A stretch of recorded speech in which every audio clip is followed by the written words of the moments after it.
arrangements. If you wish to speak, please do so to myself. Please indicate to myself. To enable your microphone, please press the middle button that will turn green, and the microphone will light up red at the top to indicate this has happened. Please press the middle button when you have finished speaking, as it is particularly important that all members use their microphone so the audio can be picked up through the live stream. In the event of a fire alarm sounding in the middle of a meeting, please stand and follow the meeting administrator to the meeting evacuation point outside of the building. Do we have any apologies of absence? Yes, Chair, we have an apology from Councillor Wakeford. Thank you very much. The first item on the agenda is to approve the minutes for the last meeting that was held on the 20th of January 2025. Do we all agree these minutes are a correct record of the meeting from our last meeting?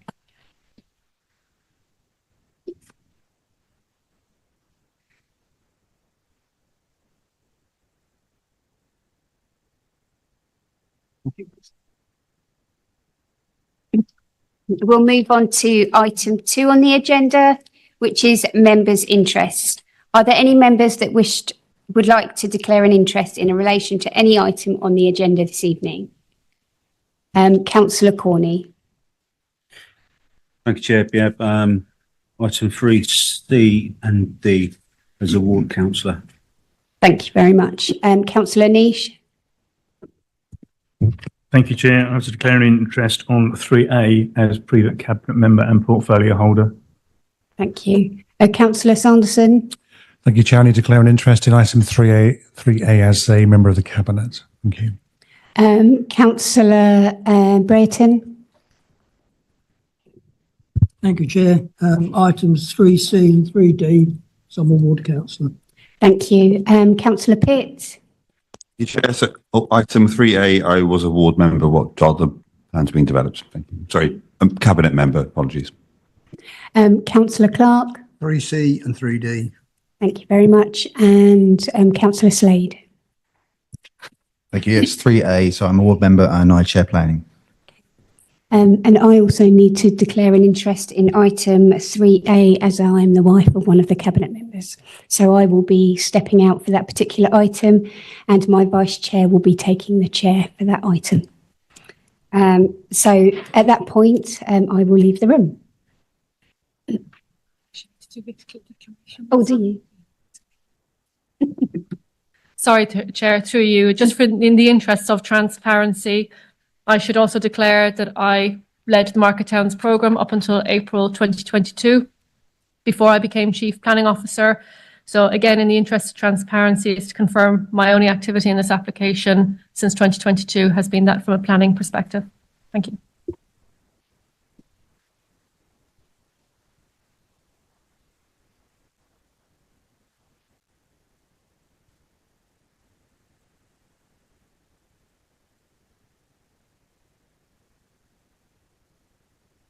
Oh, yeah.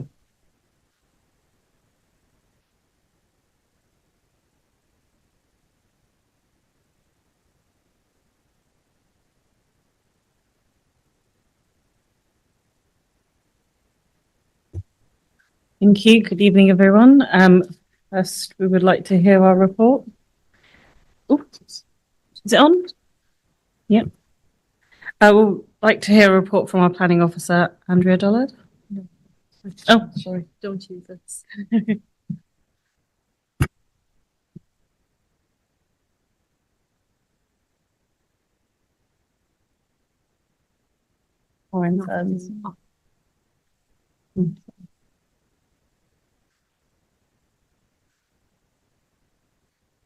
Yeah.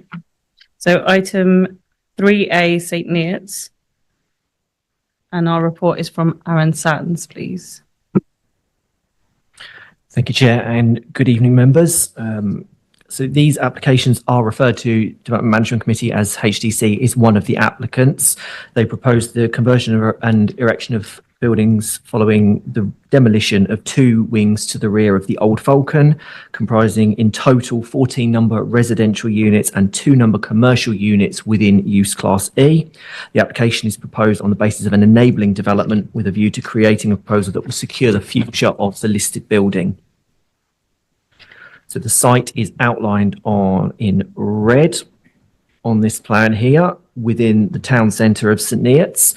The Old Falcon is a Grade 2 listed building that fronts the Market Square, sitting amongst approximately 25 other Grade 2 listed buildings that also front onto that Market Square there, and all of this is within the conservation area.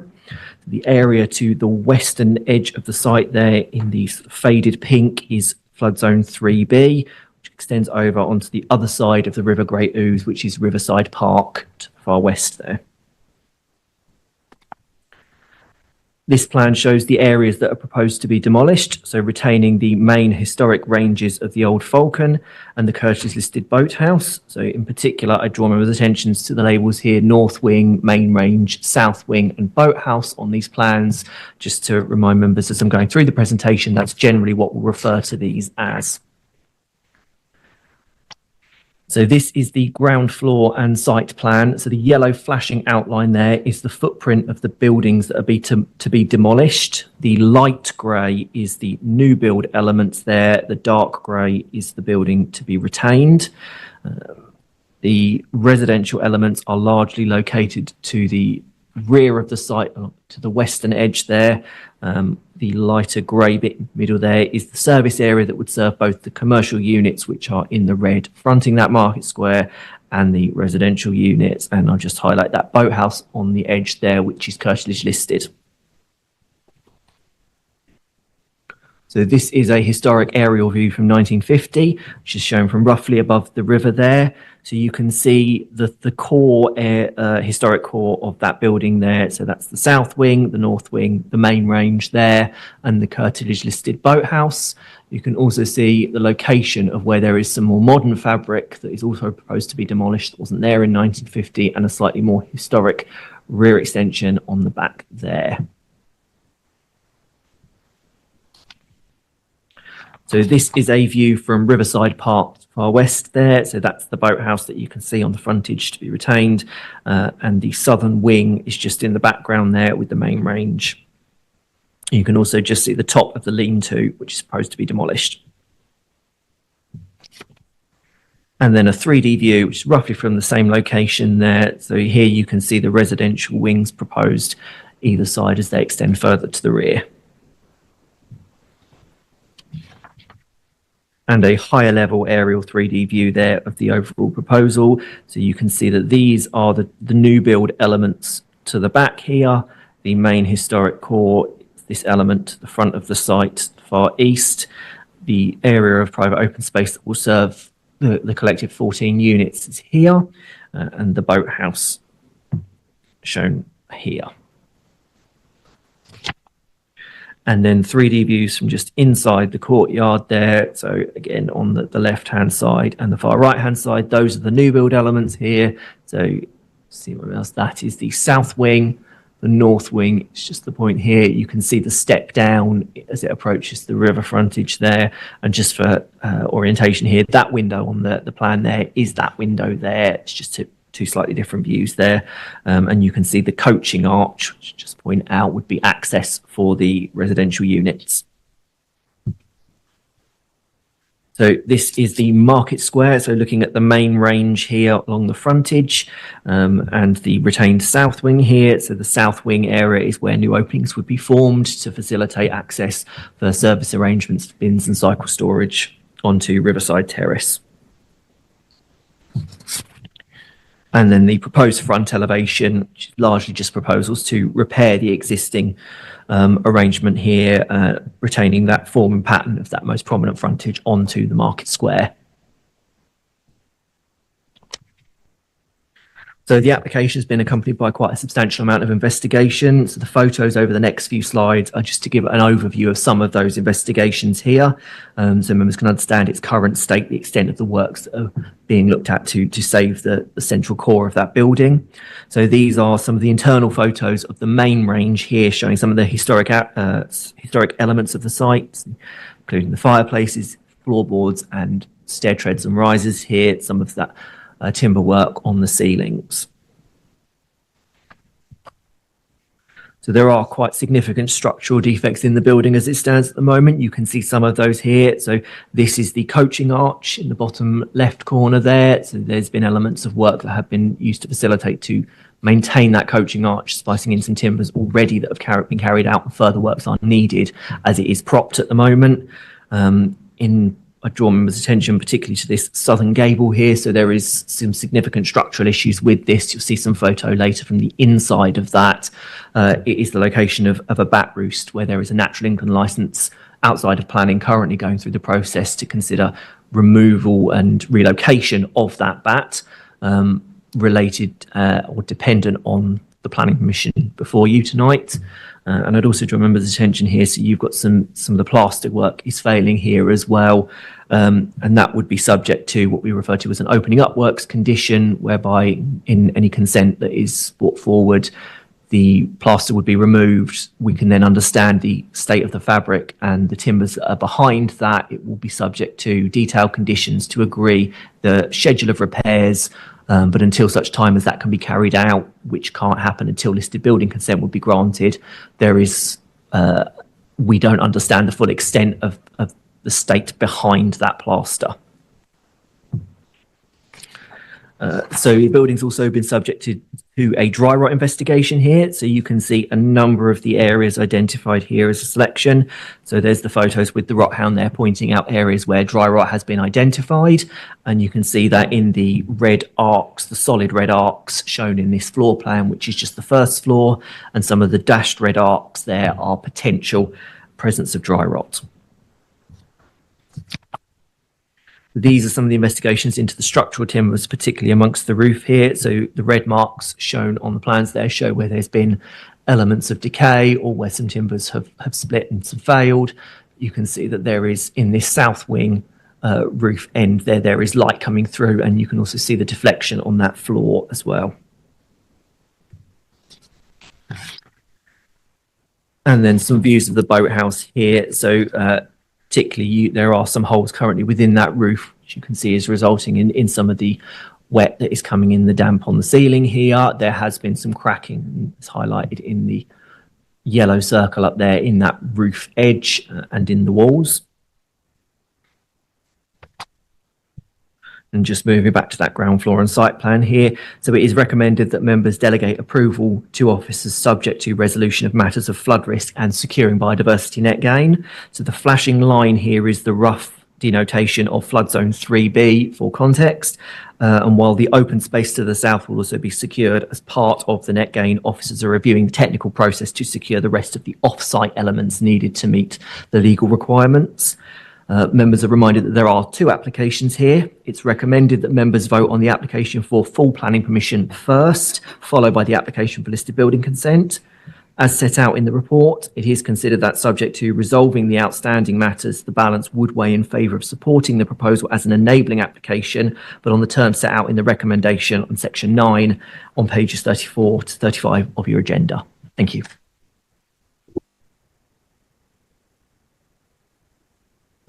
Thank you for that report. We're now going to move on to speakers. So first we have Councillor Vivian Hitchin from St Neots Town Council.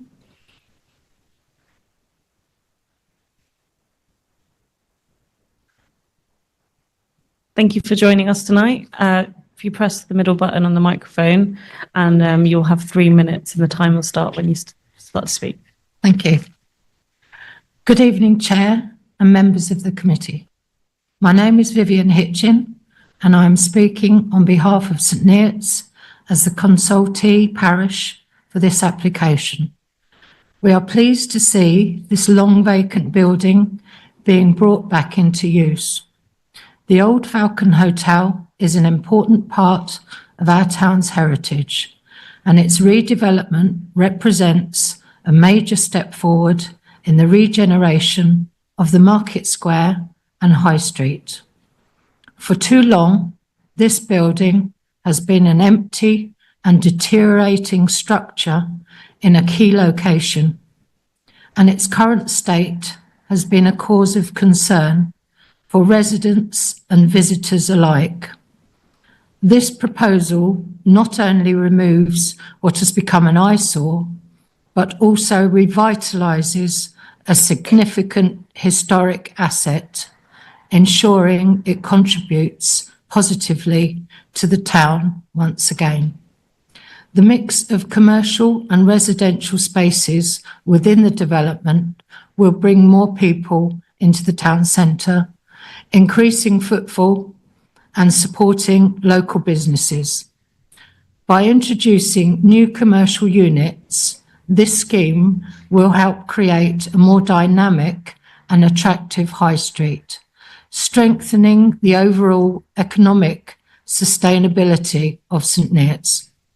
The addition of new homes will also provide much needed town centre living, helping to create a vibrant and active community within the heart of our town. Whilst we understand that there are still some details to be resolved, particularly around ecology, flood risk and heritage conservation, we trust that these matters will be carefully managed to ensure the best outcome for St Neots. Overall, we believe this project represents a positive step in our town's ongoing regeneration, and we fully support its approval. Thank you for your time. Thank you so much. And any questions from members, please? We don't have any questions. Thank you so much for joining us tonight. Thank you.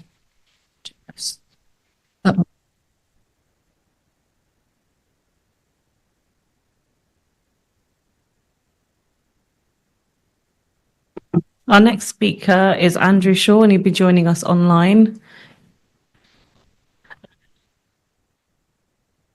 On behalf of the Huntingdonshire branch of CAMRA, the Campaign for Real Ale.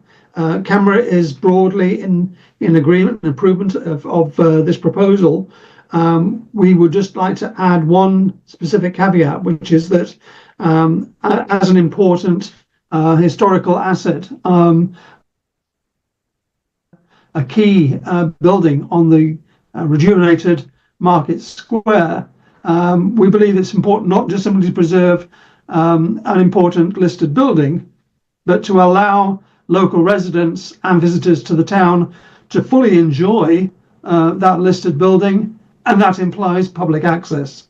And we believe that in also not only to provide public access, but also in line with the historical use of this building, we would like to encourage the District Council to ensure that one of those two commercial units that is planned be allocated and operators encouraged to run it as a, let's say, a restaurant and bar, something of that nature. That would allow, and particularly the area to the left of the archway was always historically used in this manner, and that would allow continuity of essentially the historical use of this particular part of the building. Thank you for your time. Thank you so much for joining us online. And now we're going to move on to questions for the speaker from any members. We don't have any questions. Thank you so much.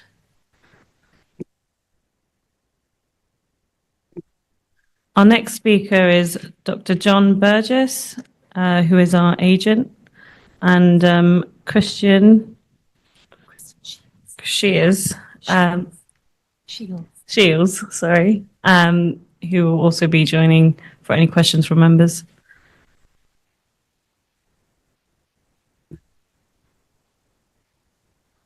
Good evening. Thank you for allowing me to address you The Old Falcon's a prominent Grade 2 listed building sat between the river and the Market Square in St Neots. The public consultation guiding the recent programme of enhancements in the town saw a considerable amount of interest in the Old Falcon and its negative impact on the regeneration of St Neots. The building's been empty and deteriorating for more than 20 years. During this time, there have been attempts to find new uses which have failed. We've therefore been working with the owner to produce a scheme which overcomes the numerous, very significant issues the building faces and so give it a future. It's very heartening that there's general support for these proposals. I would, however, like to spend a moment just to address some of the issues that may seem to be not entirely resolved. Despite detailed engagement and support from the local conservation officer, there have been comments from some amenity societies suggesting a lack of detail or loss of important historic fabric. 20 years of vandalism and rot has taken its toll on the internal features of the building. The proposals take this into account, and the elements worthy and capable of serving will be retained. We cannot fully specify repairs at this point, as they can only be understood when the overlying fabric is removed. We can't do this until a licence is granted to remove the resident bats, which relies on grading planning permission. We highlight suitable traditional repair methods in our application, and a full methodology based on these can be controlled by condition. The Environment Agency have commented about flood risk. With the case officer, we've been working with them to resolve the issues raised. These initially implied that no residential development would be compatible with inflood zone 3B at the west extreme of the site. But now the suggestion is that the scheme could be acceptable if flood storage volume within the site is retained or improved.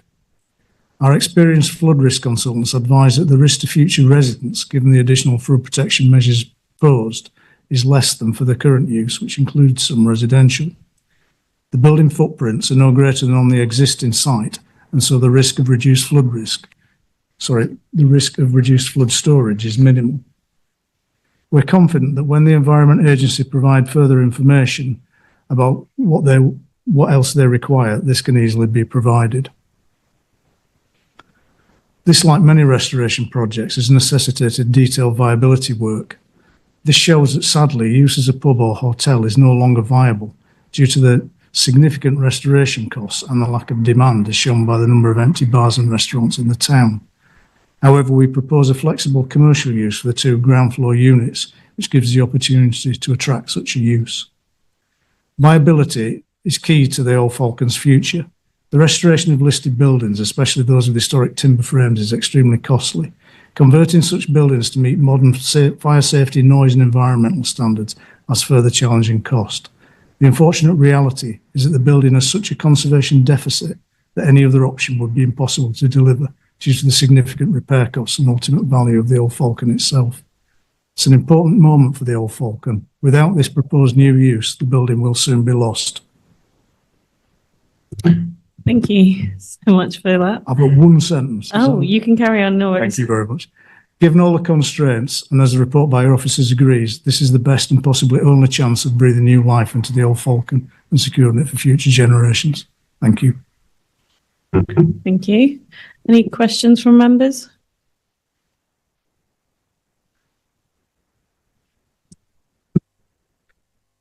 Councillor G. I'm just checking with the agent. I did hear you say that the uses proposed for the 2 commercial units don't preclude a possible pub or restaurant. They just don't actually give it per se. So if an opportunity came along, it could be considered. Sorry, can you use the microphone?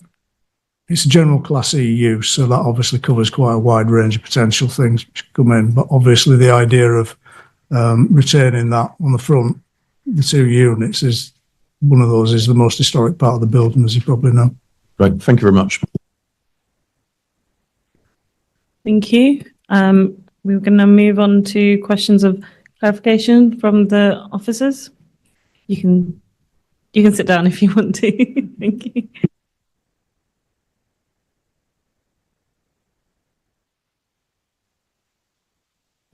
Any questions of clarification for our planning officers? Yes, Councillor Jordan. There seems to have been a lot of support from outside the agencies, the Society for Protection of Buildings, that. But there seemed to be some question about the boathouse. I just want clarification about that, because they wanted, I think it's 5.9, didn't they? They would recommend this, the design would be simpler, but I think you haven't gone with that. And just for clarification, if you could explain why that was, because there seems to be, the boathouse seems to have popped up an awful lot in this report. Is that okay? Thank you. Thank you, Councillor. So yes, just to clarify, the Georgian group in particular, we're looking at the river elevation, particularly around the use of the balconies. As is always the case, it's a balance between what is necessary, the work needed. In this instance, that would be the private amenity space to those units. They wouldn't have, or if one of those balconies were removed, it wouldn't be, it wouldn't have the same private amenity space for both of them. We did, at part of earlier stages, consider whether or not it could be one functional unit as a whole. It didn't stack up in terms of the usability of that space. It was very difficult to make it work. It was a much bigger unit, which meant it was difficult to attract in. And as you've heard, there's been viability testing on what is the most feasible scheme. This was the most successful arrangement that we could identify effectively.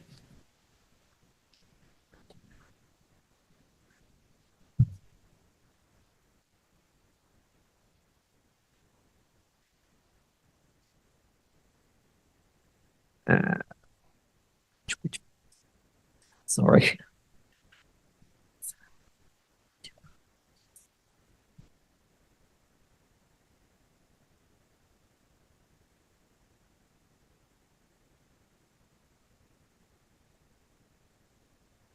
But yes, I'd also draw attention to 7.29 of the report, which notes specifically what their concerns are, addresses the concerns from an officer perspective and balances those in the round of the application as a whole.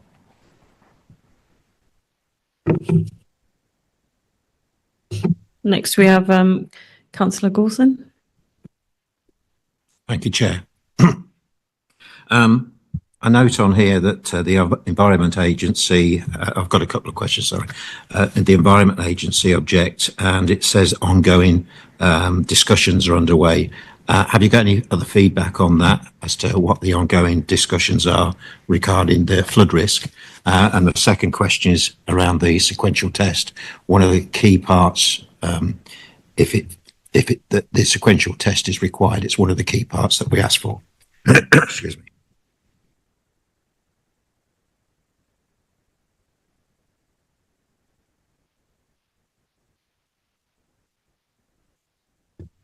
Thank you, Councillor. So specifically in relation to the EA point, so discussions are ongoing around exactly what will be needed. The site, because it's within flood zone 3B, the way the Environment Agency works is for them, that is an element of in principle objection. So there's further detail in particular that they're looking at from a technical perspective. Because this is an enabling application under paragraph 221 of the NPPF, it represents an exception to normal planning policy. So it's a whether or not the benefits of securing the building, it is quite a rare instance, I will say so. By all means, if there's any further follow-up questions on that specific point, happy to address that. But it would be a starting point would be there might be a policy that could say no, but there is an overriding material consideration in safeguarding a building, a heritage asset that would and needs to be considered in the balance as a whole. So there is still discussion, and we are still awaiting for further comment from the EA specifically on the technical matters. And as we've set out in the report, in the conclusion at the end, officers have tried to put out where we consider the balance would lie between the technical and the sequential test element, and how that balance would factor into the overall consideration. In relation to the sequential test specifically, so as part of the overall delegation, we will give further consideration to the application of the sequential test. again, it comes back to that element of enabling development, the departure from standard policy. There will be a number of factors that we would have to consider in sequential tests for this site specifically, not least the need to safeguard the building and the urgent works that's required. So any sequential test that we're looking at will have to factor in the timescale for when an application might need to come forward in another development, acquiring land that might necessarily be necessary to do so. All of that will be quite significant limiting factors in actually whether or not you could even achieve a reasonable sequential test. And specifically in paragraph 7.58, we've listed a couple there. So the site-specific factors, the local circumstances, and that's set out wider in the MPPG. We have a question from Councillor Butler and then Jew. Okay, we'll move on to Councillor Jew. Yeah, part of mine's been answered by that. But the other thing I was going to ask, we've got various objectors here. I know the status of Historic England. The Society of Protection of Ancient Buildings and the Georgian Group, are they actually statutory consultees, or I haven't come across them before, so I thought I'd ask rather than just presume they were or weren't. I'll turn it off, shall I? So yes, the National Amenity Societies, there are 6 of them overall, they are a statutory consultee. I will say it's not that common that you actually get comments from them. This is a very rare instance where we've had 2. Any more questions of clarification for our officers? Then we'll move on to debate. Would anyone like to start the discussion? Councillor G? I thought it's got to be myself or Councillor Butler. I think the entire time we've been here, the Old Falcon's been an issue. As has been mentioned, it's over 20 years, and Eric and I have both been here in excess of that time. There's been various ideas and groups brought forward over the year, but what has remained constant is the building hasn't been picked up on and has deteriorated over the years. So I think we've got probably the one opportunity now to get this right. I think from reading the various reports, if it decays much more, it'll probably be beyond saving. So I think, we've got to seriously consider what's in front of us. In a perfect world, we'd like to see it, probably remain as a pub and a hotel, but we don't live in a perfect world, and even more so since COVID has hit, where a lot of those hospitality types of businesses have gone backwards fast. So I think the opportunity to secure the building, get some commercial use in there, get some residential use into the town centre, ticks a lot of boxes in my mind. I accept the fact that the issue around flood zone 3B creates a bit of a problem, but we've also got the fact the boathouse is already there, so I'm not as worried as I would be if it wasn't. And I presume, with extant permission, it could probably be lived in as it is. No, not as it is, but you know what I mean. It could be. So we're not talking of a position where there's nothing there, and we're talking about building it. So I think if the appropriate safeguards can be brought in by who are we talking about? Environment Agency. That's the one on this one. Which I'm sure they will bring forward, because it needs to be done. I'm relatively pleased to see something come forward at long last. I mean, in all the years I've been here, I haven't seen any proposal of anything. So I think it's a good one. It's been worked on. It seems to have pretty much crossed the board support from the various councils and various agencies involved. So I'm happy with it. I'm not going to make a proposal at this stage, but I will do when you want to call for one. I just give the other people the opportunity to speak. Thank you very much. Thank you. Councillor Butler? Thank you, Chairman. Yeah, I totally agree with Doug. This has been bouncing around ever since we first come on this committee. I think it's been a bit of a political pawn as well. It's been jostled about from one thing to another and been used in various guises.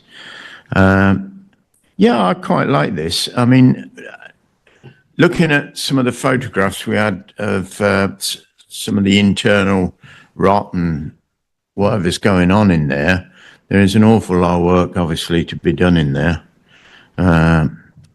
But let's hopefully get this through and get some work on there. Quite like the new rear end of it all, to be honest. There's a bit of character there. It's not just boxy, and there's a few steps I know for various flats and what have you. But yeah, I quite like it. And, we leave it to the officers to sort out the area that's in 3B, and no doubt they'll come up with a solution between them. So, yes, quite like it. A lot of character. Bring it back to life, and I will propose it that we accept both the applications, if you'll accept that, Chairman. Yes, I'll accept that as a proposal. Anyone else want to? Sorry, what was that? And that's a seconder. Would you like to take part in the discussion, Councillor Wilson? Please, Chair, yeah. The Hotel the Falcon has been on our radar for a long time now, as long as I've been on the council, and it is a needed thing to be developed and as an asset to St Neots.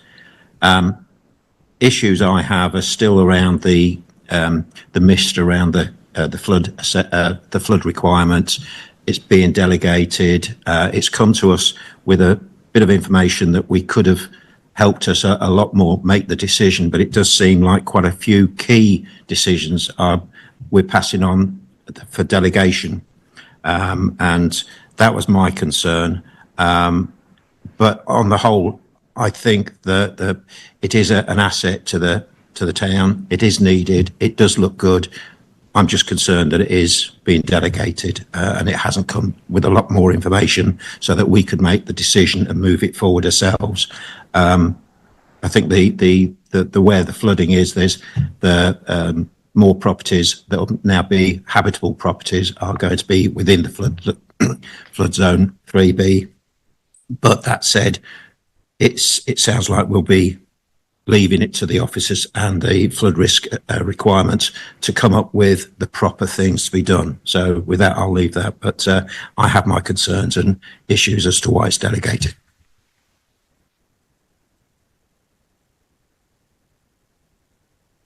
Is there anyone else that wants to? Yep. Councillor Jordan? Yes, I mean, I think this is a really good thing that's come forward, actually. And actually, when I read through it, and I've read it several times because it was quite a meaty one to read, what I got from it was the different agencies and the different societies that were willing to work together to achieve this. And I think, as they've said, it's going to be a great asset to St Neots. I think it's a great use of the building. And by the sounds of it, I haven't sat on this committee as long, so I don't know that it's bounced around for that length of time. I know it's been empty for a long time. So, yeah, I think this is a really good thing. I think it looks really good. I think people are willing to work together to overcome anything. I think there are a list of conditions to go with it, which is always pleased to see. I'm in favour of it. Thank you. Is there anyone else that'd like to contribute to the discussion? Okay, so we're going to move on to, because we've got a proposal from Councillor Butler and a seconder, Councillor Dew. We'll move on to the vote, but before we do that.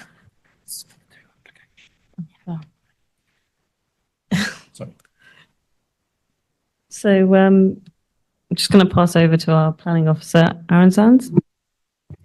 Thank you, Chair. So just a reminder on the recommendations before members tonight. Again, this is 2 applications, so it would be a vote on both applications. Again, recommended to take the full application first, but it is recommended that powers be delegated to the Head of Planning, Infrastructure and Public Protection to approve the applications subject to completion of a planning obligation and conditions, subject to the resolution of matters of ecology and biodiversity, the resolution of flood risk matters, and subject to carrying out any appropriate referrals or advertisements necessary in accordance with relevant legislation, or to refuse the applications in event that the planning obligation referred to above has not been completed and the applicant is unwilling to agree to an extended period for determination, or on the grounds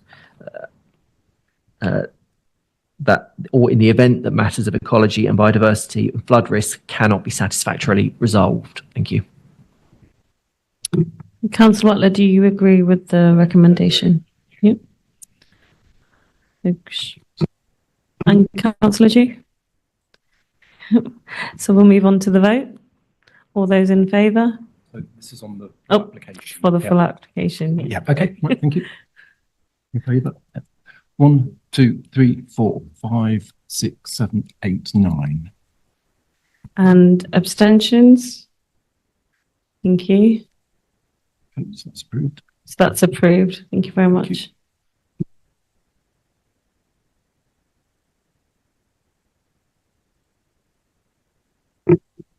So then, so the second application, so we're going to vote again. All those in favour? 1, 2, 3, 4, 5, 6, 7, 8, 9. Any abstentions? And that's approved. Thank you. We're just going to take a quick break.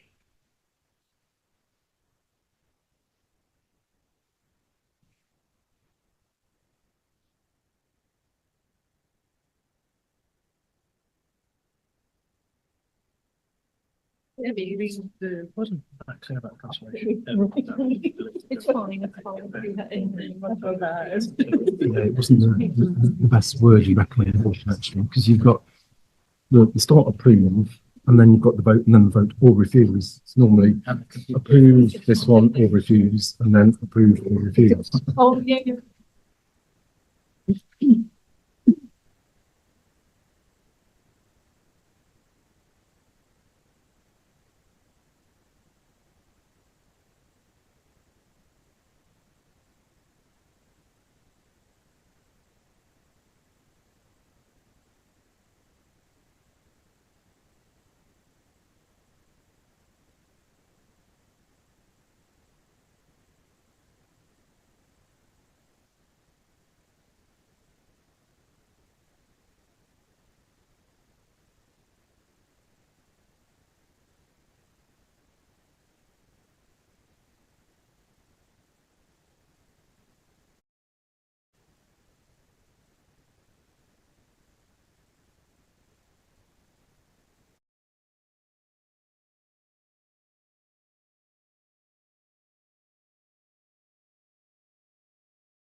Welcome back. We will move on to item 3B on the agenda, which is a planning application in Somersham, and that will be presented to us by our planning officer, Charlotte Dew.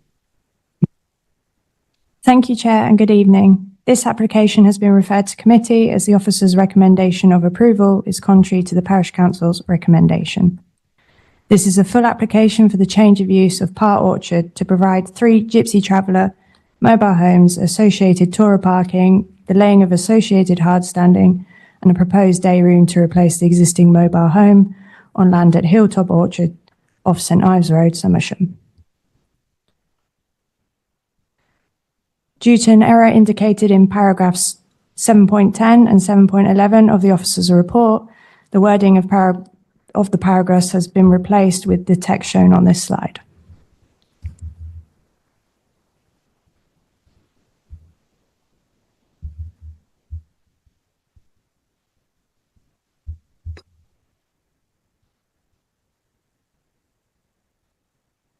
This slide shows the submitted location plan. The application is outlined in red, and land within the applicant's ownership is outlined in blue. There have been several planning permissions on the land edged in blue, and this includes the creation of 4 gypsy traveller pitches, as well as alterations to the access, retention of stables, the laying of hard standing, and the rearrangement of mobile homes and day rooms within the site. This proposal seeks to provide an additional 3 gypsy and traveller pitches on land edged in red. The site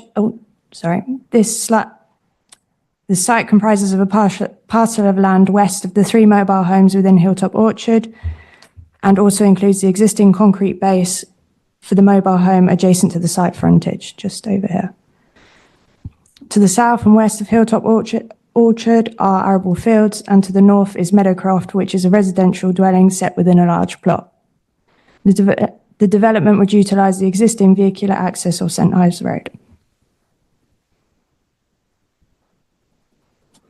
In terms of constraints, the site is in the open countryside and at low risk of flooding from all sources. No designated heritage assets, TPO trees, or public rights of way would be affected by the development.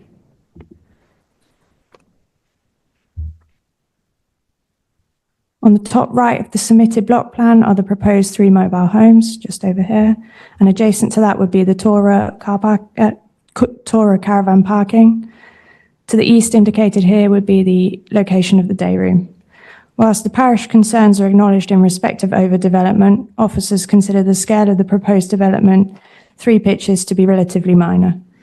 Furthermore, the 3 mobile homes proposed would be sited in the existing residential traveller site where there is a concentration of buildings in the locality and will not be seen as anomalous features in the countryside. On this slide, you can see floor plans and elevations of the proposed day room. Supporting information with the application outlines that no information regarding gypsy traveller status or personal circumstances is required in this instance because the proposal is policy compliant. It is recommended by officers that a condition restricting the occupation to only gypsy and travellers should be imposed if members are minded to grant permission. The council have undertaken an update to the gypsy and traveller accommodation assessment to inform the local plan review. Officers have had sight of the updated draft assessment, which demonstrates the council still has an unmet need. There is a shortage of gypsy and traveller pitches in Huntingdonshire, and the only public site in the district is St Neots, and this is full. I'll now take you through some photos of the site. This is a view from St Ives Road, looking towards the site from the access.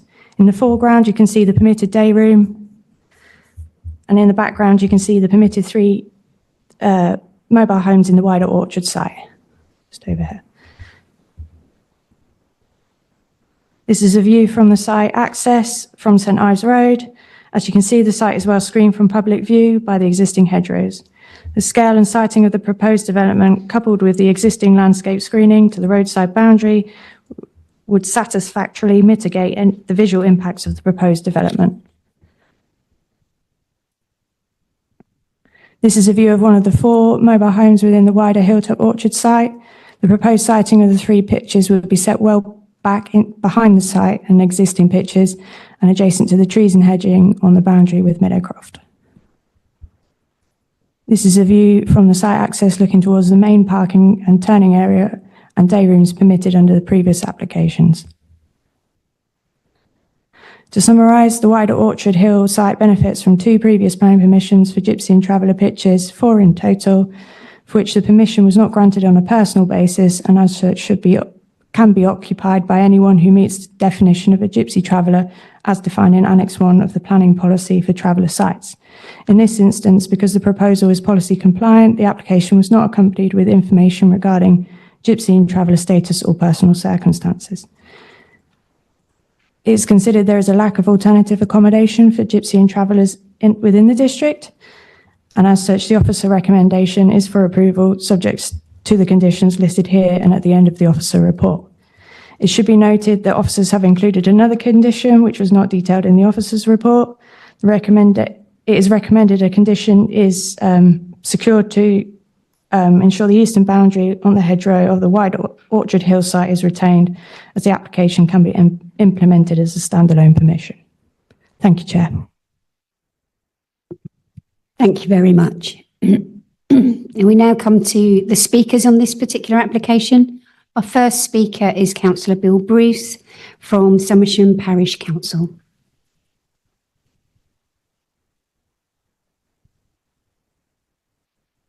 Thank you for joining us this evening, and you have 3 minutes in which to address the members of the committee, and when you're ready, press the middle button.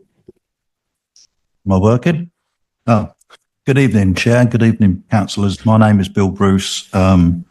Firstly, I'd like to explain that I'm very new to Somersham Parish Council, so please forgive me if I don't get all your procedures and everything right. I also do not know, because I'm new to the council, I don't know a huge amount about this site, but I have tried to look back on the history and see what's going on there and see what's going on. Excuse me. And I believe there's been planning applications going back as far as 2013. So asking my colleagues on the parish council for the main objections they have, their main objection is the overdevelopment of the site. They believe the new proposal, which will go up from 3 pitches to 6, will have an impact on the surrounding areas. Looking back, I don't know if it's relevant or not, but looking back, I understand that there are currently 2 sheds on the site, one of which is in the new plans, but both have unauthorisation at present. So not as a councillor, as a member of the public, I can't understand why these are still there. I've heard a lot of applications of buildings that have been asked to be demolished because they haven't had planning permission. The other ongoing concerns are, is there going to be sufficient waste management at the site to accommodate the extra inhabitants, both general waste and sewage? Also, they're worried about increased vehicle movement onto an already busy road and the increased population it's going to cause. And what impact will it have further develop on the surrounding area, both environmental and the impact it will have on the existing character of the village? The way the village is growing at present, we have limited resources, i.e. school places. I visited the school a few weeks ago, invited by the headmaster, and they're very limited now, many extra children they can take into the school. The road infrastructure is quite a problem, with quite a few lorries coming in and out of the village. And from example, it's more or less impossible to get a doctor's appointment. So as the village grows, are these areas going to be increased? Finally, I'd like to say that, you know, please don't think that people of Somersham are in any way anti-traveller, as I believe we already have 4 traveller sites in the village. When my wife and I decided to retire to the village 3 years ago, it didn't deter me that there was traveller sites in the village. It didn't deter us at all from moving there. But I believe that, you know, it's not in keeping with the countryside, in keeping the surrounding character of the village. So that's really the main objections that the parish have.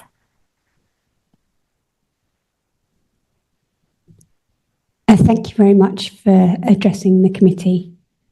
Are there any questions of clarification for this particular speaker?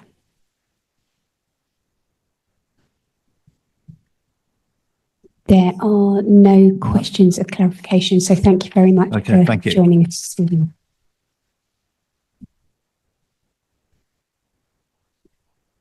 Our next speaker is Martin England, who is the agent for this particular application.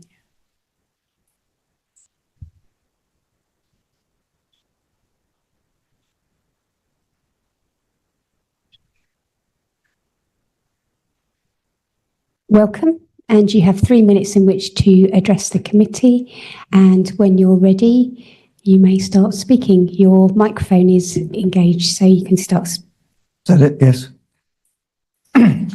Good evening. My name's Martin England, and I'm the agent for the application. I've been involved with the site for 8 years, assisting a former agent and more recently as the main agent. The site has been established as a traveller site for 10 years and is owned by the applicant and provides a home and base for him and his extended family, including niece and nephew. The occupants lead a gypsy travel and nomadic habit of life and can move to other sites throughout the country where family members are offered opportunities to move closer to other family members. Somersham Parish Council has objected to the proposal on the grounds of overdevelopment of the site. This is the same reason they have stated on past applications for the site, including the original consent for the change of use of the site in December 2015. The proposed site layout plan is in accordance with the provisions of the community's local government good practice guide for designing gypsy and traveller sites, and the number of pitches at the site are conducive to providing a comfortable environment which is easy to manage. The initial rejected application for this proposal was registered back in October 2022. For this resubmitted application, a specialist report by Dr. Simon Ruston was added and concluded that the proposal is compliant with the relevant development plan document. Thank you. Thank you very much. Are there any questions for our speaker this evening from any of our members? Councillor Gorson. Thank you, Chair. Parish Council, one of the concerns from the Parish Council was waste disposal and so on. There's obviously sites being used at the moment. Can you just sort of allay some of the issues by confirming that what you have currently would be sufficient? Better one. Yes, thank you. As far as bins are concerned, I think they're already in place. All utility bills, and the sewerage system is installed, or is installed for the existing units, and has capacity to take these further units. Are there any other questions of clarification for this speaker? No. So thank you very much for joining us this evening. We will now move on to questions of clarification for our planning officers. Do any members have a question? Councillor Butler. Thank you, Chairman. Yeah, normally we put conditions on commercial activities and that. Is that already on the site, or do we need to apply extra conditions on there for commercial activities and, you know, no vehicles over 3.5 tons, etc.?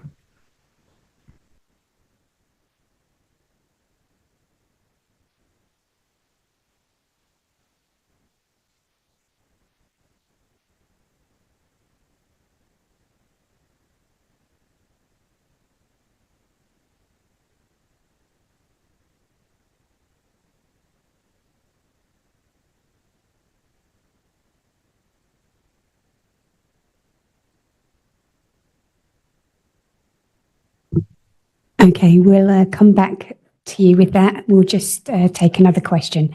Councillor Sanderson. Thank you, Chair. Just a quick question from me on paragraph 7.49. Just towards the end, it says confirmation of the internal boundary treatments could be secured by condition. Is that part of the conditions that you outlined, Charlotte, when you, I think you just put them up there, didn't you? Would that be linked to one of those conditions?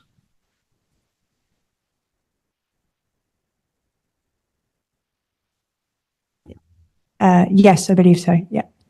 I think it actually links to the last one, doesn't it? Yeah. Yeah, Thank you. That's handy. Thanks. Councillor Niche. Thank you. I just wondered if I wasn't able to access the site, excuse me, but I did drive past a couple of times and you don't get much visibility from that particular location. If you go to Google Maps, I'm just a little bit confused in my own mind as to how many we're asking to be put on there and how many are already on there, I suppose. So just wonder if you just go back to that other one and just show us what's currently there and what is going to be there and the space separation, because one of the concerns is currently that the space separation isn't adequate enough from a fire safety regs, yet the new separation will. So are the ones that are currently there going to be altered in location?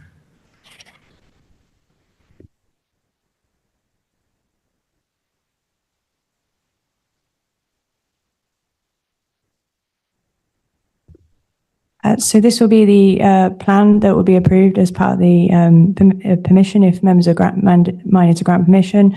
So at the moment, it would just be these three. We're only concerned about the three mobile homes just here and the touring caravan parking, and then also the day room down here. These are all highlighted in the red. Councillor Dew. Oh, sorry, Councillor Niche. So just my last part is, are we comfortable that the separation on those three are going to be adequate? Yes. Are the other three, which I know is not part of an application, are they going to be amended? Because that was the original concern you've got, is the separation on the current ones as well. For you, Chair. So the rest of the site is outlined in blue. So it's within the control of the applicant, within the same ownership. The plan in front of you kind of shows what the final layout of the site would be. Obviously, there is consent already on the site for free. They've kind of been in limbo while this application's been in. So going forward, this is how the arrangement of the site will look like. We will stick the normal site development plan condition on, and that allows them to kind of consider some other material considerations like waste, spacing and stuff. But officers are content that that's a acceptable layout.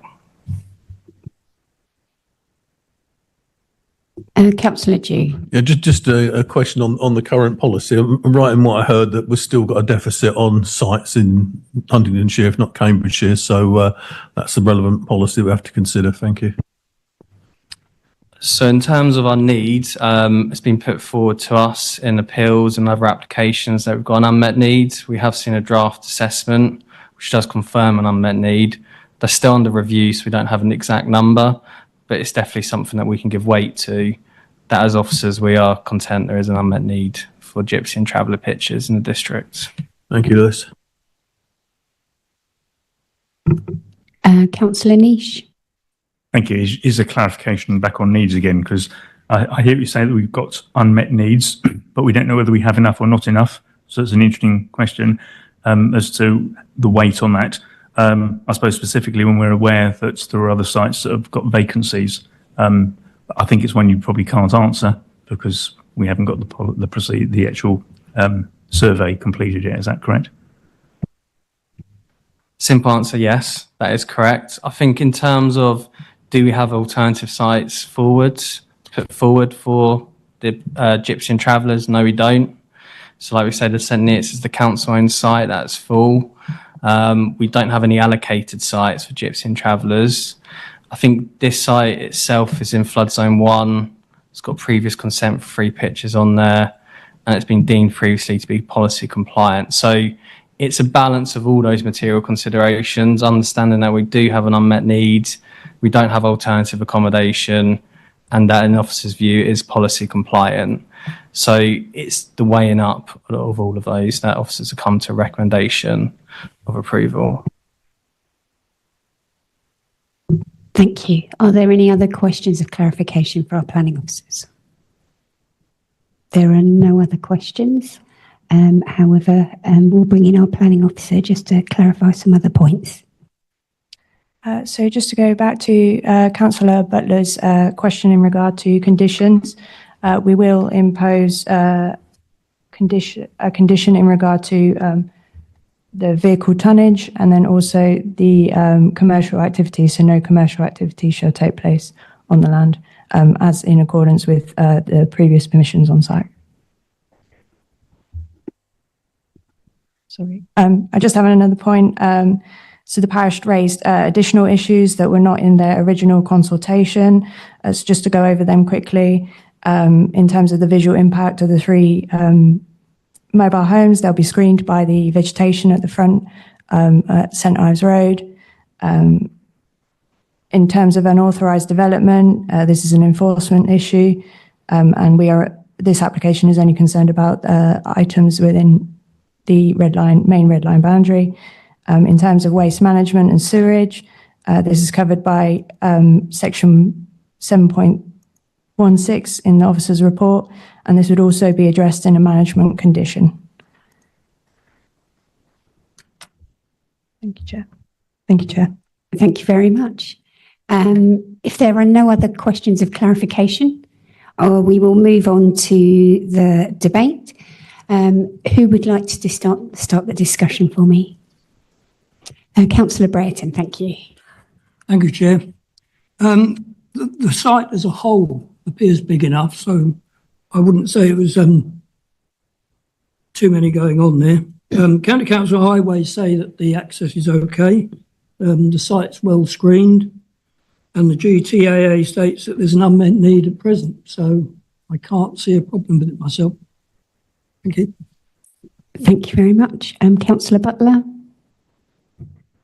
Thank you, Chairman.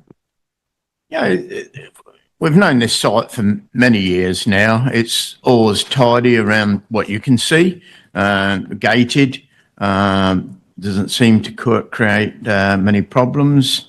I'm quite happy with it. You know, we are, without any doubt, short of pitches in the district, so it'll add to our tally there. Now, you know, you've put in the condition about, you know, running businesses and whatever from there. I'm happy with that. So I'm quite pleased, and I'll propose we accept it, Chairman, if you'll take it. Thank you very much. I will accept that. Councillor Niche. Thank you, Chair. I think overall, as been previously said, it's a site which is not overly visible. So that, I mean, I'm sure the travellers and gypsies on there are quite comfortable with that. As is pointed out, it's a gated access. I think it's a little bit of overdevelopment from a perspective. So I understand where Somersham Parish Council are coming from, but it's not excessive. I had concerns on the safety for the occupants from a perspective of how close they are, but with the site being maintained as you've put up there, I'd be more comfortable. I think access isn't the best, but highways are quite happy. There's a nasty dip just before it or after it, depending which way you're going, of course. But overall, I think it's okay. And as long as they sort out the things like the sewage and the conditions that have been put on there, I'm quite happy, and I'm happy to second it. Thank you very much. Councillor Sanderson. Thank you, Chair. Yes, like previous speakers, I'm supportive of this application. I think all the issues that were raised by the parish council have been dealt with by Charlotte and clearly set out in the report. So I consider this to be perfectly acceptable. I'm happy to support. Thank you very much. Are there any members that wish to contribute to the discussion? There are no more, so we will go on to our vote. I'll just bring in our planning officer. So just to clarify, if members of minors grant permission, we'd also impose a condition on the hedge, 3.5 ton vehicles restriction on that, and commercial activities restriction as well. Thank you. Are you happy with that, Councillor Butler and Councillor Niche? Therefore, we have a proposal to approve from Councillor Butler and seconded by Councillor Niche. All those that are in favour of approval of this application, please raise your hand. 1, 2, 3, 4, 5, 6, 7, 8, 9, 10, 11, 12, 13, 15. Any against? Any abstentions? Therefore, that has been approved.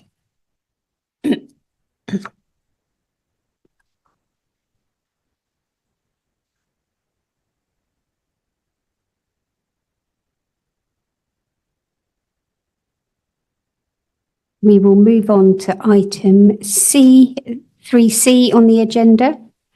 And this is an application in Ramsey. And our planning officer, Kevin Simpson, will present this to us when he's ready.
Thank you, Chair, and good evening, members.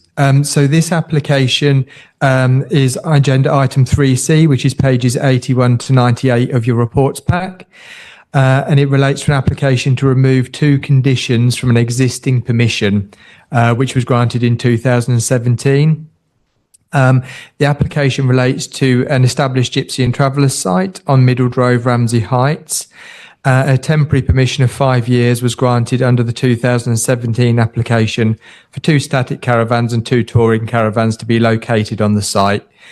You'll note that this application is from 2022, so the 2017 application permission was still valid when the application was submitted.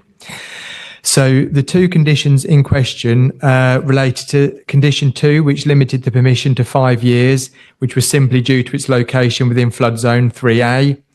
And condition 3 required a scheme of improvement for the access at Middle Drove with the junction of Ugmere Court Road. It's a Development Management Committee as the officer's recommendation of approval differs from that of the Town Council, whose objections are detailed at section 5.1 of the report. As in sections 5.2 to 5.4, there have been no objections received from other consultees such as Cambridgeshire County Council Highways, the Environment Agency and the Council's Emergency Planning Team. It should be noted that although the application is to remove 2 conditions, as will be discussed as I proceed through this presentation, it's suggested that we vary condition 2 rather than actually remove it to give another 5-year permission and then remove condition 3. So moving on to the slides, that just shows the location of the site to the south of Middle Drove and to the west of 1 Acre Stables. And that's an aerial view of the site, so you can see the general layout there, the red dot identifying the site. There's just the location plan. And then the site plan. And that's the site entrance, so you can see as viewed from Middle Drove there. With the static caravan you can see in the picture. And there's a view from within the site there as well. So just to discuss each matter in turn. So condition 2, so as detailed in part 7.12 to 7.21 of the reports pack, it considers that despite there being some conflict with policy LP5 of the local plan, it's suggested that a further temporary permission of 5 years can be granted on the basis that the site benefits from flood defences, which is not considered in the most recent or 2017 SFRA. The Environment Agency does not object, subject to floor levels being 300 mil above ground level and vans being anchored to the ground, and these matters can be secured by condition. HDC's emergency planning team supports the proposed mitigation measures, and given the arrangement of buildings above ground level, it is not considered that it will cause flood water to be dispersed elsewhere. Further, as you've heard in other discussions this evening, as detailed from section 7.30 of the officer report, the council has undertaken a Gypsy and Travellers accommodation assessment which demonstrates an unmet need within the district for Gypsy and Travellers site accommodation. This temporary 5-year permission would also be in line with an appeal decision that was made for Legacy Park in Somersham, which was also within flood zone 3A, where the inspector deemed a 5-year temporary permission was appropriate and the appeal was allowed on that basis. Members approved a further 7 pitches on the Legacy Park site in July 2024 under the same temporary 5-year condition, with the view that hopefully matters regarding the unmet need will be resolved by the time the 5 years has expired again. So moving on to condition 3, an appeal decision was made on another site on Middle Drove, and the inspector for that decision determined that it would be unreasonable to place such a burden on an applicant to carry out improvements to access for such a temporary permission on what was such a small site. And as such, the condition is not considered to meet the 6 tests for conditions which is set out in the National Planning Policy Framework. Cambridgeshire County Council Highways team have noted the above appeal decision and have also raised no objections to the removal of that condition. So it is recommended that condition 2 be varied as opposed to removed to allow for a further permission of 5 years, and the condition 3 regarding the highway improvement works is removed. Conditions, if you support the scheme tonight, will be as suggested before you now. Thank you. Thank you very much. We have one speaker for this particular application, and that's Anne-Marie Shepherd, who is the applicant for this particular application. And Mr. Hargreaves is going to be joining.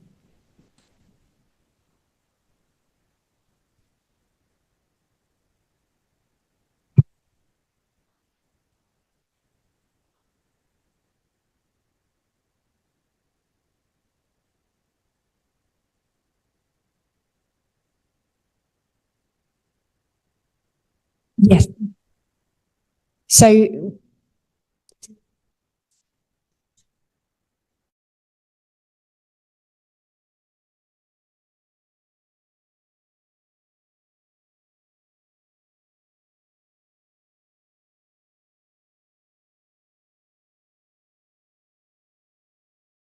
be there for questions if we need questions, but you would have 3 minutes between you for each item. And then we will determine each item. So we'll do this first item. So do you want to sit with? Sorry. Chair, as a guide on this, do they have to speak twice? Or could they not just say we're just having exactly what they did last time and they've spoken twice, but without doing the whole lot? Is that yeah, correct? we're just clarifying whether we can do that.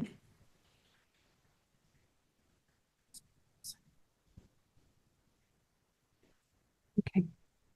So we're happy for you to, both of you, to have 3 minutes on this particular item, but then you will not be speaking on the next item. Fantastic, thank you. So if we start with Anne-Marie Shepherd, who's the applicant, and you have 3 minutes in which to speak and address the committee. Hello, everybody. I moved to Middledrove 9 years ago with my husband and my 4 children. My 4 children all has been educated in Ramsey schools. My oldest 2 now work in the Ramsey Infant and Junior School, with one of them being a SENS TA. And as my husband passed away 2 years ago, and from a short illness, and we should never leave Middledrove, as this was the home he made for us and my children, and then their children, so that they'll never be homeless and without basic facilities.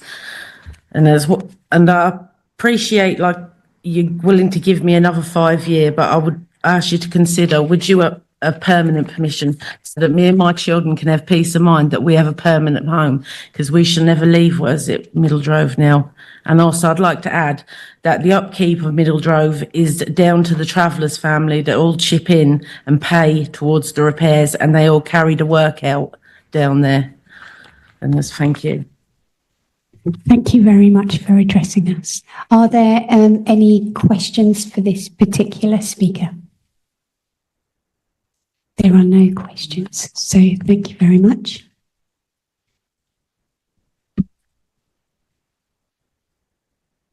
Thank you, and you have 3 minutes in which to address the committee. Okay, good evening. Thank you for allowing me to speak here this evening on behalf of both my clients.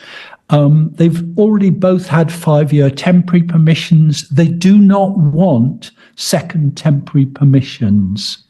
They have lived on the land for 8 and 9 years respectively, and were among the first families to move to Middledrove. They want the security of knowing that they and their families can carry on living on the land that they own and have developed without the threat of homelessness hanging over them. Government policy is clear that second temporary permissions should only be granted exceptionally where things will change at the end of the period. There is no indication of how things will change at the end of the period. There are essentially 2 reasons now for granting temporary permissions. One is that I understand there is something of an issue about the degree of concentration of traveller pitches on Middle Drove.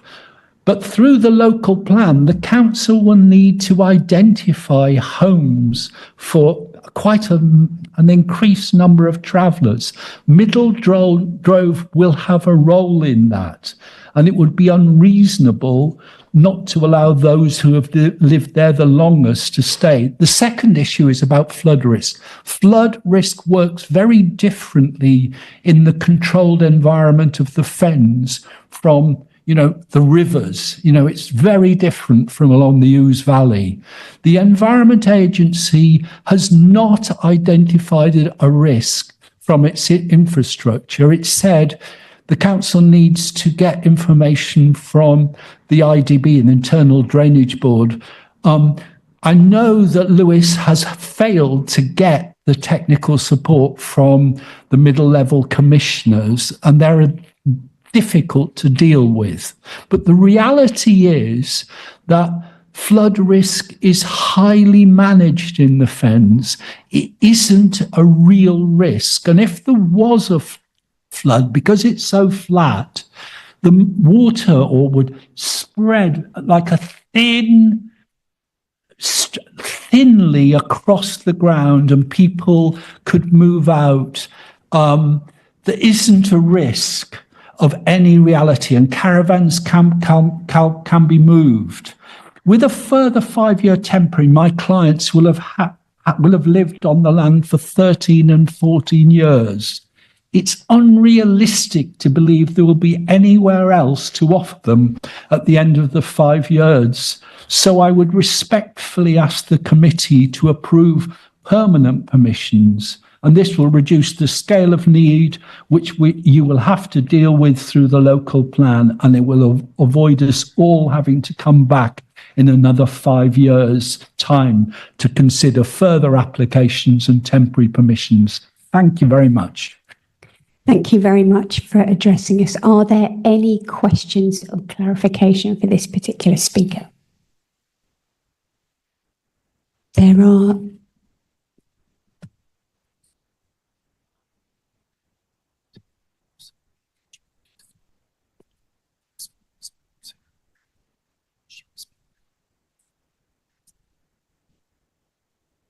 I've just been asked whether Mrs. Shirley Harrod would like to speak now.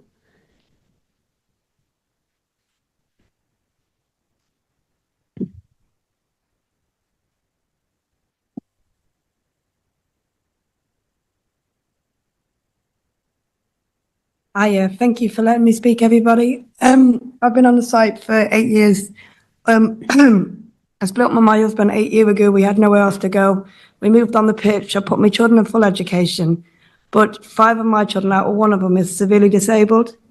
And we've made we've settled in the community. We have friends which are non-travellers, which are also travellers on the home we've built. And I just would like to ask if you could provide me with permanent so nothing changes. My children still need the full education. My disabled daughter is in Spring Common Academy. I would like that to continue. As I look at it, the traveller way of life is finished. I prefer the settled bit of the travelling community, so the children have full education, so their children have education, and we have, such as like Anne-Marie, we have somewhere permanent we can stay, so some peace of mind. Thank you very much. Are there any questions for this particular speaker? There are no questions, so thank you very much for addressing us this evening. Okay, we'll move on to questions of clarification for our planning officers. Are there any questions? Councillor Dew. Yeah, can we pick up on the obvious one? Obviously, the application is for removal of the condition full stop. Our recommendation is that we grant another temporary permission. Am I clear that at the moment the reason for doing that is that current policies take into account that we've got a new local plan coming forward which may actually identify other sites, and that's the reason for it. That's the first one. And The second one is obviously on the basis that if we weren't to allow permanent permission, at least temporary permission gives them some position over the next 5 years. It may not be perfect, but it's better than the alternative, which is to say that actually if we can't do permanent, we can't do any, which I believe is perhaps another option. So if you can just answer those two, that'd be absolutely tremendous. Thanks, Kevin.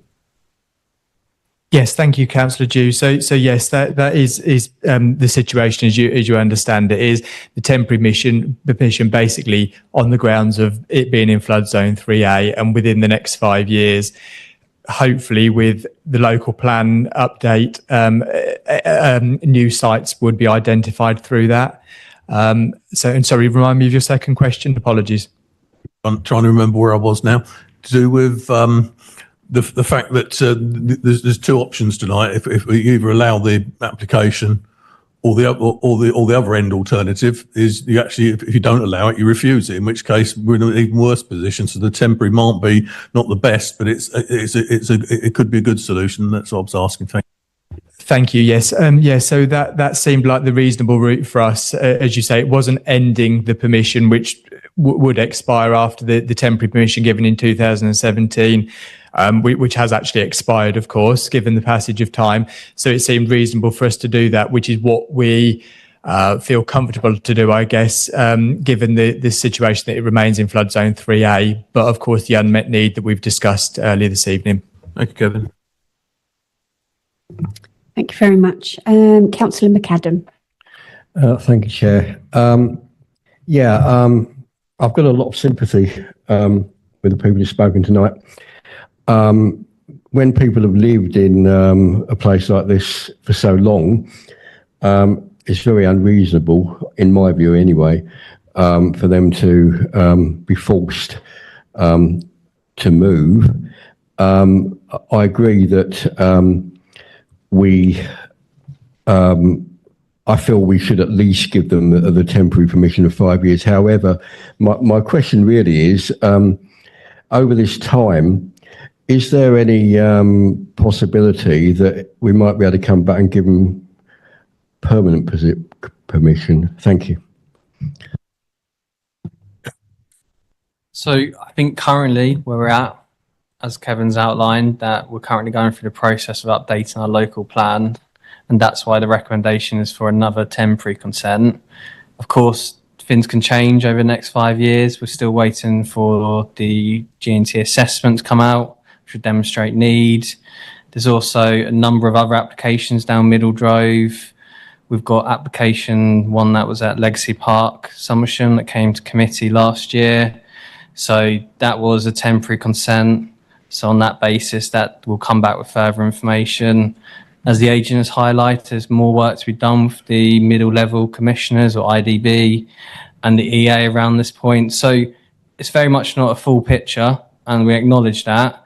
I think kind of where we're at in terms of policy, need, and the advice we've got, that's the recommendation in front of you tonight. So I think just members need to be clear on what they're voting on. Things could change, and the applicant could then submit an application at any point to again come back and remove that condition. So this is a temporary 5 years, but does not stop them from coming in with a further application if things change in a nearby area or in terms of policy. That could be either locally or nationally. As we know, the NPPF was also updated at the end of last year, and there's further changes coming in the planning system. So the quick answer is yes, they could come back at a future point with an application. Councillor Sanderson. Thank you, Chair. I think Ashley Lewis has answered the questions I was going to really put here, and I too have every sympathy for the applicants, but I think we can only deal with what's in front of us this evening, and I think we've got a clear reason why that's the case. Was that my understanding? Do we have any other questions of clarification? So, Councillor Niche. Thank you, Chair. It's just going back to the clarification of why we're removing a condition that's not been completed, which is the access. Because obviously, if we're going to remove it for this one, then there's another one, there's another one, then the access area is never going to be dealt with, is it? And could you clarify, is that road an adopted county council road anyway that we're talking about, or is it just the access to the sites themselves? It's for you, Chair. So the road is a private road, it's unadopted. In terms of the access, so a condition was put on a previous consent. The inspector obviously looked at that and said it was unreasonable to require that one plot for temporary permission to then carry out the works, which obviously costs time, money, resources. It would then be unreasonable for us not to take the same view. We have to make sure all conditions comply with the NPPF in terms of the 6 tests. And I think the key word here is proportionate. Is it proportionate to ask somebody with a temporary consent to do access improvement works? Given that the road adjoins a adopted road, the county council have means to upgrade that if they feel necessary because it is adjoining. So if they deem it unsafe, there is other means for them to do so. And that's what the inspector also highlighted in that appeal decision. So I think it's just being proportionate and reasonable. I think given that the inspector has said that it wouldn't be reasonable to require a different site to carry out, officers then concur with that. Obviously, we're talking a condition that was put on a long time ago on a different consent, so a lot of time has passed since then. But yeah, in terms of it, county council do have the means to upgrade that if they deem it necessary or unsafe. Thank you very much. Councillor Pitt. Thank you, Chair. So the applicants and the agent spoke quite compellingly from my point of view about their request to give permanent or to remove the condition and give permanent permission. So from the conversation, what I've taken from it is that obviously our local plan is under development, and so in terms of establishing needs, that's something that is not, our own process is going through that process. In the previous application, we've established a presumption that there is an unmet need, and so on that point, I feel like I'm kind of more thinking that actually we should be responding to that need now if we're presuming that it does exist. In terms of the flood risk, again, the agent talked about flood risk in the fens being a different nature to in a sort of by the river flood zone, and then some information that wasn't forthcoming from the internal drainage board. If I misunderstood anything there, or is there a way through this to actually, if there's information that we're still requiring in order to make a fully informed decision, we could either revisit this or delegate something in terms of actually giving a full permission? So for you, Chair, the agent is correct. It's a different nature of flooding. I think we've just got to be mindful of planning practice guidance. It's clear here that in terms of stuff like pumping stations, that kind of infrastructure is to be ignored because we don't know the long-term funding. And that's also highlighted by the inspector on the appeal decision on Legacy Park, Somersham last year. That being said, like I said, we are doing work with the EA and middle level commissioners and IDB, but that's ongoing and unresolved. So we haven't reached a point where everybody's in agreement and is satisfied that with this kind of area, especially when you've considered that caravans are highly vulnerable, they could, in theory, float away in a flood. It's not like brick and mortar, where it's pretty much set into the ground. So just be mindful of those kind of considerations. I think if members were minded to go for a permanent consent, officers would require an updated sequential test. There was one originally submitted with the application, so this is the original consent. Obviously, a few years have passed since then. And I think in terms of policy, we would require an updated. So if members were minded to approve it on a permanent basis, so that is to remove that condition 2, then officers would recommend a deferral to allow the applicant to carry out the sequential test and submit that to officers for consideration. There is a further point, and the agent picked up on this around Middle Drove itself. So this obviously is 2 applications. We have a number of applications down Middle Drove. I want to say 6 live applications, and then we've also got a queue that are currently stuck in invalidation.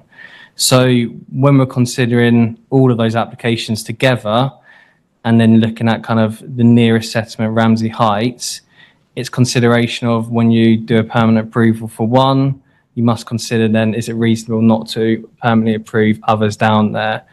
So that is not covered in the report and not put to members tonight, it's definitely a consideration to go forwards. But yeah, so in terms of the quick answer there is, if members wish to do a permanent consent and remove the condition, then we recommend deferral to allow an updated sequential test to be submitted to officers for assessment, just given the amount of time that's passed. Thank you very much. Are there any other questions of clarification? In that case, we will move on to the discussion. Oh, have you got a question of clarification, Councillor Brereton? Thank you, Chair. It's just that Ramsey Town Council didn't receive notification of its agenda, so their answer refers back to 22. They didn't know this was coming tonight, just to inform you. Okay. Thank you for that, and we will note that. Thank you. We will move on to the discussion. Is there anyone that would like to start? Councillor Dew. Like to start's the right expression, but someone needs to start it, so I'll pick up on it. It's a difficult one because we've had this site, or the sites down there, as the officers are alluded to, for a number of years now, with various applications coming forward. I think, we have to look at them not as a whole, because each one stands on its own, but the consequences of doing something on one obviously affect what happens on the others. So it's a difficult one. I mean, we've been asked to remove 2 clauses, one of which I think we have no option on. The inspector basically said it didn't stand before, so I think we'll have no legs to stand on with doing that, even though there might be some good arguments for arguing back against the officers that the county got the means to fill in the whatever. They can't fill in the potholes, so I think there's no chance of them doing a major job of work up there. But nonetheless, it is as it is, and the inspector said it's unreasonable, therefore it is unreasonable, and if we did it again, the same result would happen. So I don't think that would necessarily work. With regard to the site itself, I mean, they've applied for full permission. We've got 3 choices, as I see it. You either give full permission, refuse it altogether, which is the worst of all worlds, because that's the 2 options that you have on that, or you accept a temporary permission. I'm intrinsically against the temporary permission, except for the fact that several things are in play here. We've got a new local plan coming through the system, which includes an up-to-date Gypsy and Travellers assessment.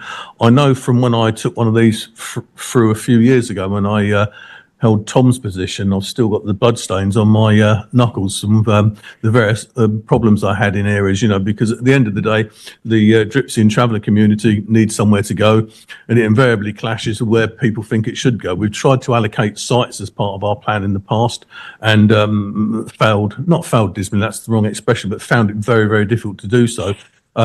So and as a result of not being able to allocate sites, we've had inspectors make decisions on the basis we don't have a policy to allocate things, so we have to deal with these as they come along. So we've got to deal with this. We have a deficit at the moment. I think if we said no altogether, we'd fall against that, full stop.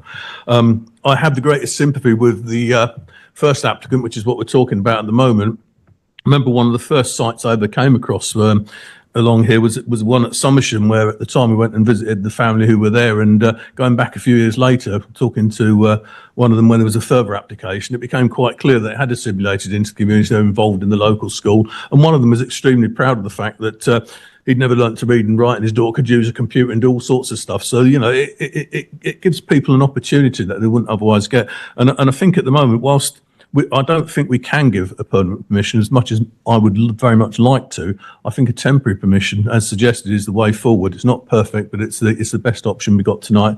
And when you want to take a proposal, I will propose that as the opportunity going forward. Thank you. Thank you very much, Councillor Dew. Councillor Niche. Thank you, Chair. Councillor Dew has covered a lot of the areas, and I tend to agree with them about the condition on renewing it as a 5-year, because I think we would be wrong to actually jump in and make it permanent with so many other things coming down the line. I also have still considerable concerns on flooding. My major concern is that we didn't get a response from the IDB middle level, which has left us in a really bit of a predicament place, because they're the ones that could tell us what the issues are down there, what issues that they may or may not be having down there, who's got riparian responsibility, which is something I don't think we've got on the conditions either, to advise who has riparian if it is down that way. My other concern is we mentioned before, is the access. So we're looking at this one particular one, and I can understand why we're saying we can't put that condition on that one because the inspector has said otherwise. But we're going to have that all the way along that road now, potentially, if they all come through. So we're never going to get the road done. And as Councillor Zhu said, the county council aren't going to do it with a couple of buckets of repair that they might come along with. But the rest of it, overall, I'm thinking, okay, with the fact that we could remove those conditions, but I do not think personally that we should remove the 5 year. It should be extended for another 5 years, which gives us a lot better look at the flood risk and other issues that may or may not be down there. Thank you. Councillor Sanderson. Thank you, Chair. I think Councillor Zhu proposed that we go for the 5 year extension as per the report. If that's the case, then I will happily second that.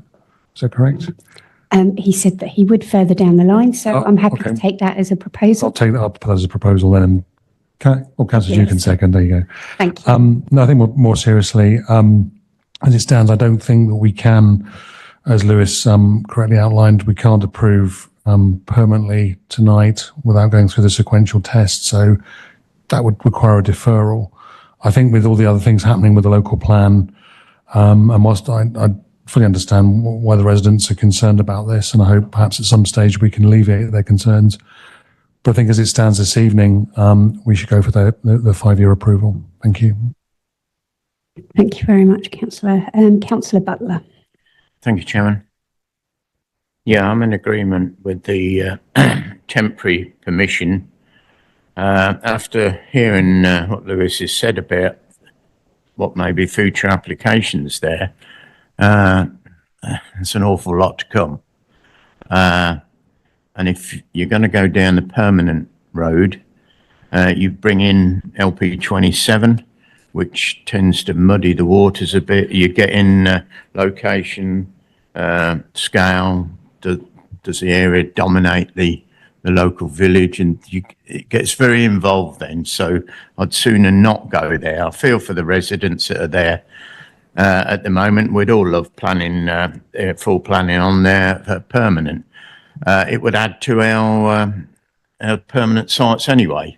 But in this occasion, I think we're doing right by going along with the officers on the temporary.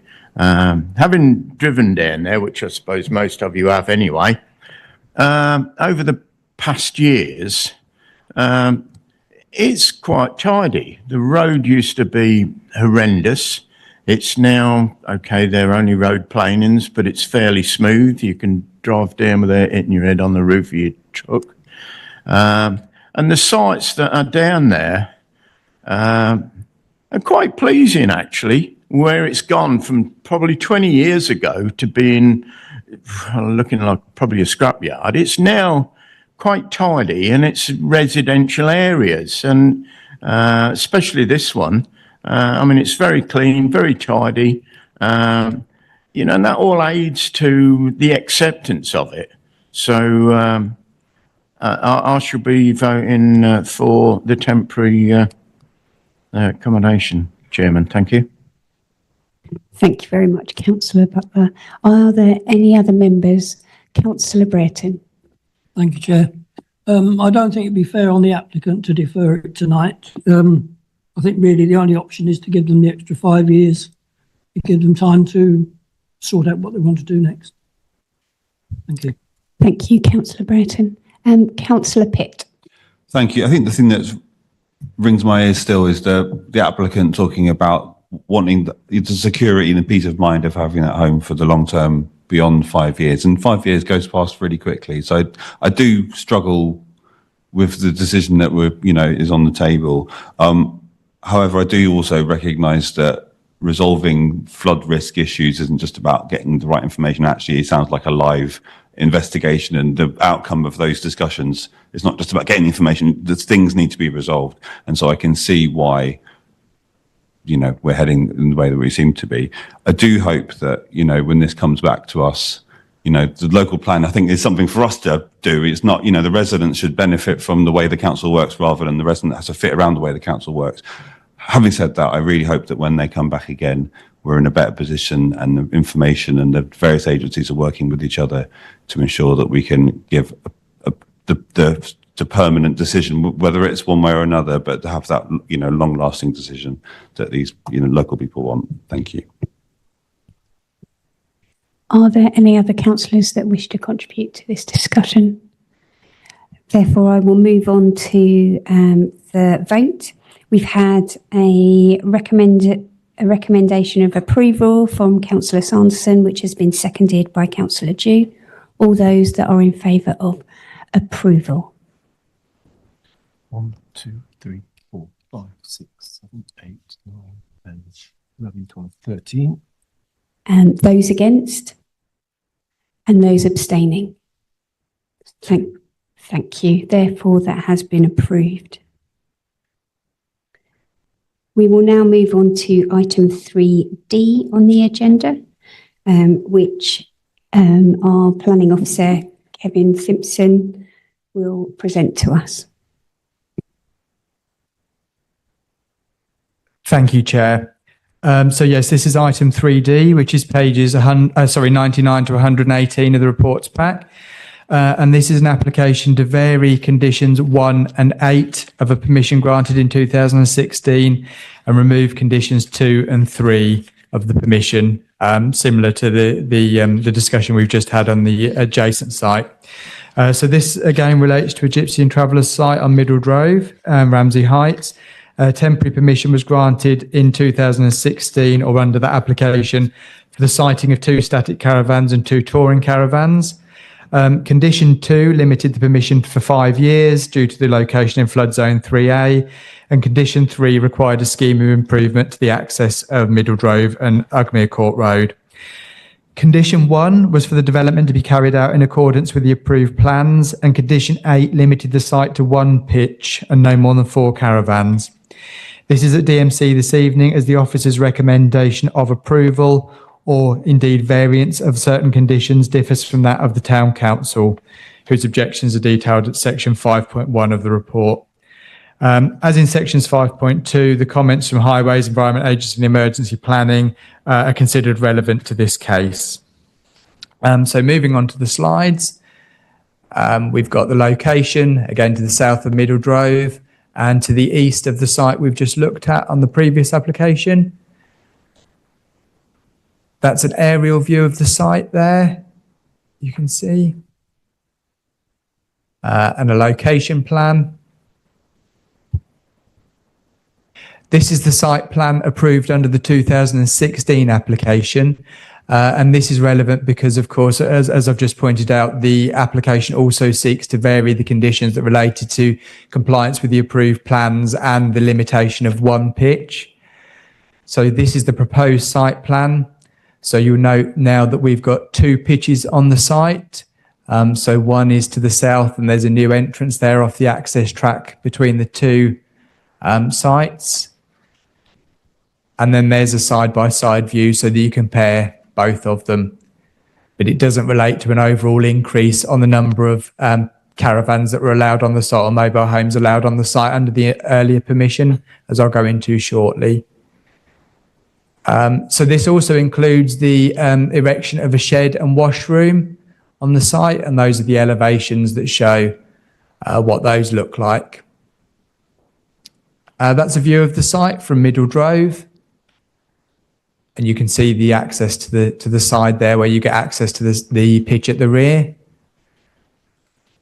And then there's some images from within the site, which is the stables.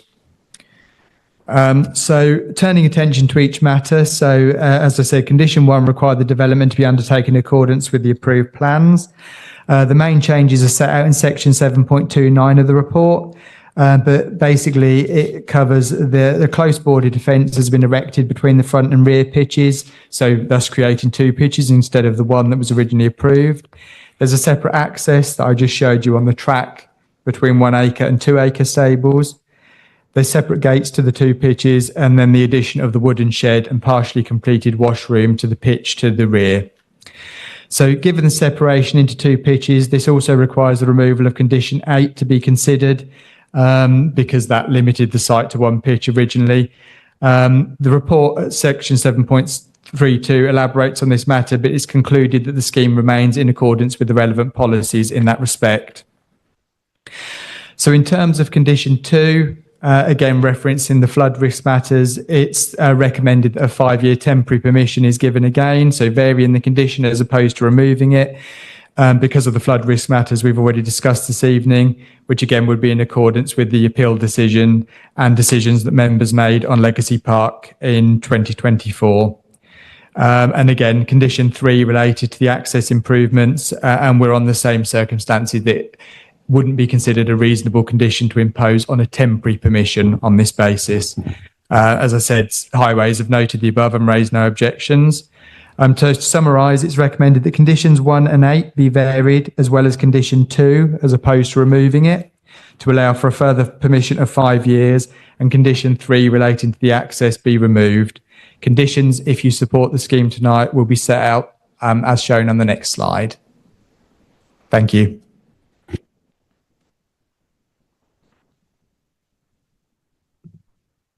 Thank you very much.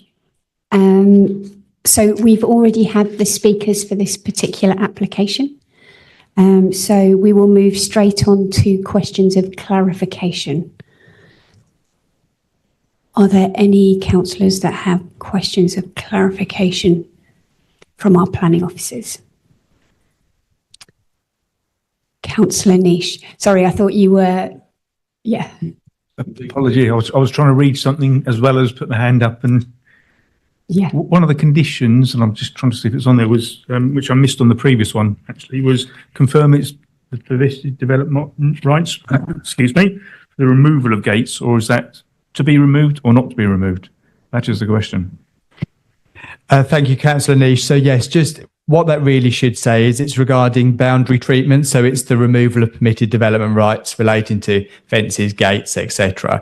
Just allows the LPA to retain control of the site and ensure that it's not to say that fences, gates, etc. couldn't be erected. It just means that we'd have to see it as a planning application as opposed to being dealt with under permitted development rights. Oh, and sorry, I should say the ones on the plans are already approved. Yeah. Are there any other questions of clarification for this particular application? Councillor Gorson. Thank you, Chair. Just one, and it was very simple. The 28 days a year, how do we get those counted? Or is it just taken on trust? So generally speaking, in situations like this, it would be something we'd seek advice on from our enforcement officers. So they would help us to word an appropriate condition. I generally, with a Section 73 application, you repeat conditions that were imposed on the original permission. So I'd imagine that's one that's been brought forward there. Given that that was in 2016, I imagine we'd look to make the condition tighter. But it's examples of when we deal with, like, if we were doing, say, commercial activity, say, for example, a beauty salon, just plucking something out of the air, you can ask people to record who they have when they visited, etc., keep a written log of things like that. There are ways that we can enforce it and ensure that it's tied down as long as the condition is appropriately worded. Thank you. Are there any other questions of clarification for our planning? Sorry, Chair. Sorry, just to say as well, it's just to allow, the reason for the condition would be to allow for visitors to the site. That's something I didn't clarify, so yeah. That's fine. Are there any other questions of clarification? So therefore, we will move on to our discussion. Oh, Councillor Dew. Yeah, we'll go straight into this one. Two of the issues we dealt with in the other application, and I think our logic should be the same here. In a perfect world, we'd be looking to decide on the application as it stands, which is either full approval or refusal. Those are not reasonable options here, and as we're short on the local plan at the moment, and in terms of gypsy sites, as per the allocations or lack of them, 5-year temporary seems perfectly reasonable. We've agreed that the inspector in the past has taken the highway issue out of our hands, so that comes out. The other two issues actually relate to one another, and basically, if someone's done something in planning terms that wasn't, they didn't have planning permission for. The way to put it right is to ask for planning permission, which is exactly what they've done tonight. Said, you know, the site is now divided into two, and then so you got the thing, we got the 2 pitches and the fence there. It's been applied for, so I don't see any problem with it at all. So I'm quite happy to propose that we accept it with the 5-year temporary permission. Somewhat reluctantly, because I'd prefer to give permanently, but we can only do what actually we can make work. So I will propose that if you'll take it, Chair. I will. Thank you very much. Is there anyone else that would like to contribute to the discussion? Councillor Gorson. Yeah, very similar to the previous one, and basically it's we've discussed this one so much. It is a matter of if we were to go for the full, then a sequential test could come up, and that could deliver an answer that's not wanted by the applicants, and so on this case, the 5-year, to my mind, is the correct thing, and over the time, you know, hopefully once we get our local plan in and we find out where the sites are, it might be the answer. And if it has it been proposed, I'll be prepared to second it. Thank you very much. Councillor Butler, did you want to? Thank you. Yeah, I was going to second it, Chairman. That's all right. Yeah, another site, well maintained, looked after, tidy, clean. You know, ideal, especially for an off-fen farmer like me. I'd love to live down there, nice and quiet, on your own. And I imagine they have a lovely lifestyle down there because they've got their own patch, and it's great. So I shall be voting for it, Chairman. Thank you very much, Councillor Butler. Therefore, we will move on to our vote. It has been proposed by Councillor Dew for approval and seconded by Councillor Gorson. All those in favour of approval, please raise your hand. 1, 2, 3, 4, 5, 6, 7, 8, 9, 10, 11, 12, 13. And those that are against, and any abstentions. Therefore, it has been approved.